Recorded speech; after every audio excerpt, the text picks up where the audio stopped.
Plus 2x by xy minus 5x plus 3z by xz minus 2z minus 5y by yz এর সরলতম মান নির্ণয় করো। তো এটা প্রথমে আমি টুকে নিচ্ছি। টুকে নিয়ে কি করব, প্রথমে যে হর আছে তাদের আমি লসাগু বের করব। তো হর এক্স ওয়াই এক্স জেড এবং ওয়াই জেড, এদের লসাগু করলে আমরা পাবো এক্স ওয়াই জেড।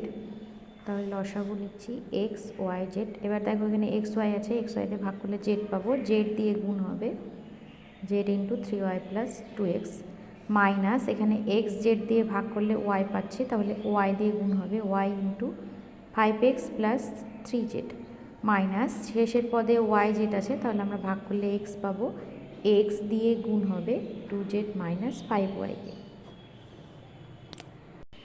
এবার আমরা গুণটা করে নিলাম। গুণ করার পর দেখো কেটে যাবে, minus 5xy 5xy minus 3yz 2xz কেটে গিয়ে